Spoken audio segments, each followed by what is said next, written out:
Hi guys, this is Dr. Vogel again. Continuing with organizational behavior things, there's one thing that you gotta think about, which is that you'll be working with basically millennials or with um, different types of generations with different values. I know you pretty much heard things that are being said about millennials, that they're lazy, that they are entitled, and all of that. And in some cases, some things are true, but a lot of them are not. And the companies, what they do is just complain about the workers they're getting, about the millennials, and that I think it's unfair because the companies, everyone they have to work with what they have, And all generations have had positive and negative things. So being a millennial is neither good or bad; it's just different. Okay, and if you're going to work in a company, we're going to hire people. You need to know this. Okay, they do have different generations, different psychologies, meaning that they're motivated by different things. They care about different things. Their interests, their lifestyle is different. So as long as you know that, okay, then that's how you manage these people. Now, the thing is that you should know because it's not better. Generation is just different. Okay, let me shut down the sound here so there's no problem there. But let's look at generational changes in what is valued in a job. We thought before this, I remember that in the 1980s, people wanted to stay in a company for life and retire from that company, and stay there for their entire work life. This is just not the case anymore. I mean, in fact, you need mobility. You need to have different experiences at different companies, um, and also companies want to have people that have various experiences. Um, it used to be that when they saw a curriculum or CV, a resume, and they saw that you've had too many different jobs, well, they would see that as being unstable. Although that can be true, it's not always the case. You can have four jobs, um, different jobs, by the time you're 40, and that doesn't mean you're stable. It means these days it doesn't mean that. These days means that you have experience from different sectors and different companies, and that's a plus. And companies do not expect people to stay there for life. So they get what they get from this person, they get the information, and then they can move on. It is different, okay? Let's look at the different generations that people value different things depending on the generation they are at. For example, let's see. We're talking about somebody who was a college senior in 1980 um, versus a college senior in 1995 and a college senior in 2010. Let's see what they valued. Okay. It says percent indicating value was very important. For example, a job where you have more than 2 weeks vacation. Yeah, it's really high if you were in college uh, um, in the 1980s or in 1980, senior, I'm sorry, high school senior. Um, so you would value that a lot, okay? And for example, in this as you go and today seniors today um, they value it but not as much as before. So what it means is they've changed. What do they, people, for the people in 1980, um, having a job that people respect was not that important to them, um, but now um, kids or professionals want to have something that has a higher impact, something that people admire, something they respect, which makes sense, because of the millennial type of mindset. And why am I bringing that up? Okay, I'm going to show you some slides that I prepared for the two. There's a big conference of COSEP here, which is the private enterprise institution, and also for all the organization of Nicaraguan human resource managers.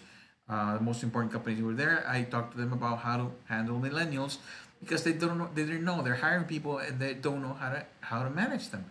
And I told them this is not their fault. We need to research how to manage within an organization millennials. Listen, complaining, because human resource managers or the people that do the hiring companies, they often complain most of the time instead of finding a solution. You don't complain about the people you have. You find a solution. You understand their psychology, understand what works, understand what makes them tick, understand what makes them motivated, what they hate, whatever. You find out and you work around that. That is the way you do it. You don't complain. So I told these managers, that they should stop complaining about millennials. And let me show you something here. For example, um, just a few facts that would be interesting for you, and you'll be able to find it um, in this link. About what millennials, what motivates them, and just so you know, 64 millennials in the world. Okay, they prefer making $40,000 a year in a work that they like, more than 100,000 in a place that they find boring. Okay, this is not made up. This is what is being researched. Okay, and I guess it depends on how, if you're getting married, you have a kid or whatever. Then maybe money becomes being more important because you want to raise your family. But if you have no obligations, millennials will prefer a job with meaning rather than something that makes them bored. Okay, this was not the case, as you can. I mean, what I'm trying to say with this thing is that different generations have value different things. Okay, and we need to know that, because I mean, if I have an employee from this generation and from this generation and from this generation, my plan to motivate them should be different. But companies don't do it. They have a whole motivational plan or career development plan for everyone. Well, guess what? People don't care about the same stuff. Okay, so this is very important. Now, um, let's. So what I'm trying to say, okay, even though this is in Spanish, that's okay. Is that in an organization, you get any company you want, and you find different generations working together. Okay, usually, if this is like a typical organization, you're gonna have the main bosses or the owners are baby boomers, which are like, like old people. Okay, um, and then you have like the next level of management, Generation X. This is typical. It doesn't mean it's always the case, because you can have millennial being here at the top, and it happens. Why? With the technology companies?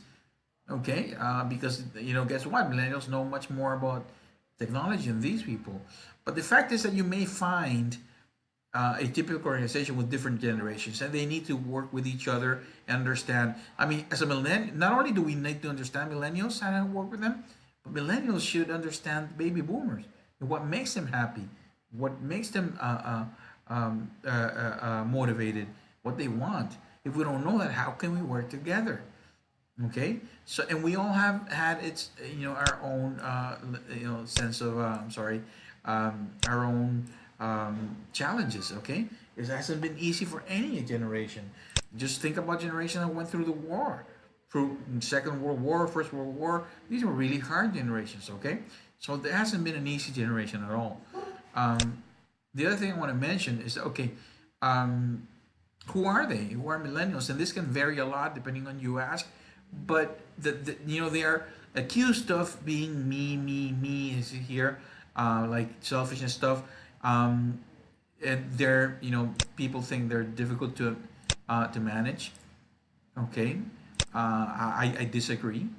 Um, I think that is just we're being selfish and lazy, and we need to work with millennials whether we like it or not.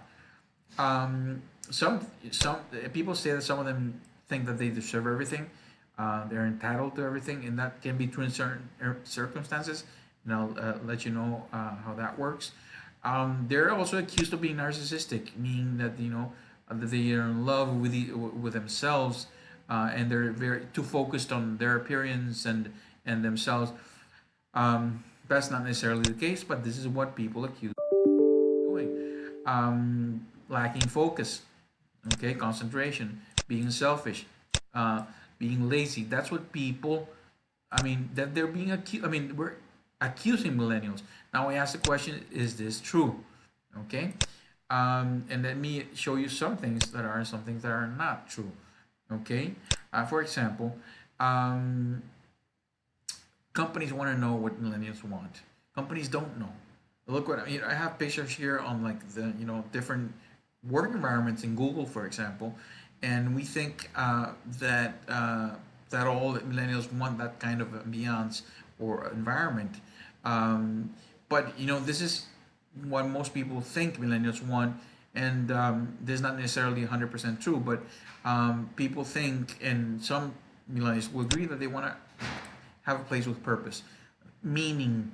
Why is this important in this class? Because I mean, if you don't give a sense of meaning to these people, like something that goes beyond the work, something that they can look forward to, something that will have an impact on the world. If you don't provide that to your millennials, they're gonna get bored and go with another company. So that's why it's important in organizational behavior, because this is behavior within an organization, and these are people that work together with other people. So you have to know it. They want to know how to create an impact. Now the other thing is, okay, let's hold on for the, what is impact really? Okay, what does it mean? Okay, change the world, save the whales. I don't know.